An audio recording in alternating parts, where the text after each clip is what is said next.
আজি এনেকুৱা এটা দিন যিটো দিন আমি মানে কোনোদিন আশা কৰা নাছিলোঁ। আজি ৰাইজে গোট খাইছে, আপোনালোক আহিছে, খুব আন্তৰিকতাৰে লৈছে আপোনালোকক, আমি ভাল পাইছোঁ। আমাৰো যে বিচাৰ এটা কৰিছে সেইকাৰণে আপোনালোকক ধন্যবাদ জ্ঞাপন কৰিছোঁ। কিন্তু আমাৰ দুৰৱস্থা দেখি আপোনালোকৰ আমাৰ সমভাগী হৈছে, একেলগে মানে দুখটো আমি বিটাই লোৱা নিচিনা হৈছে।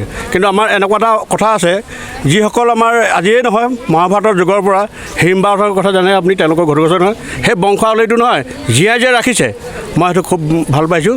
আৰু আমাৰ ৰাইজৰ অৱস্থা দেখি পিনি আপোনালোকে যেনেকৈ ভাল চিন্তা এটা কৰক, আমি যাতে গোটেই ৰাইজখন বা এনেকৈ আমি আপোনালোকৰ যেনেকৈ সুস্থকৈ আছোঁ আমিও থাকিবলৈ আমাক শক্তি দিয়ক, বা আমাৰ কিবা যদি সুবিধা কৰি দিবও পাৰে ৰাইজক, আমাৰ যিবিলাক দুখীয়া আছে বা ঘৰ দুৱাৰ ভাঙিছে বা অন্যান্য যিবিলাক দিশ আছে অলপ চকু দিব, আমাক খুব ভাল লাগিব। এই ধন্যবাদ দেই।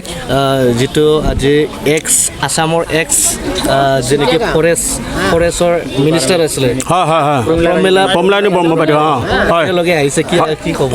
নহয়, তেখেতক আমি খুব অন্তৰৰ পৰা ধন্যবাদ জ্ঞাপন কৰিছোঁ।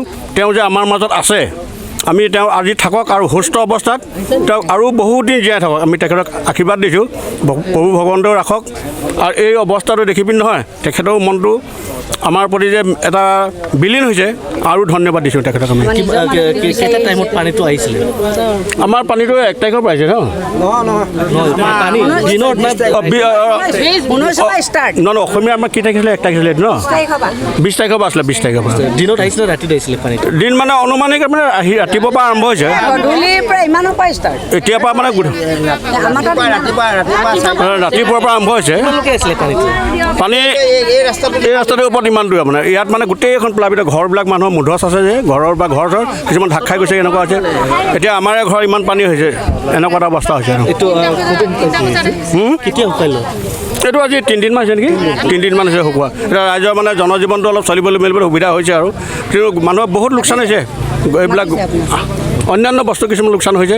মানুহবিলাক বা বৰ্তমান ঠিকে আছে, মানুহ নাই মৰা। মানুহ গৰু ছাগলী অকণমান কিবা লছ হৈছে, এনেকুৱা হৈছে।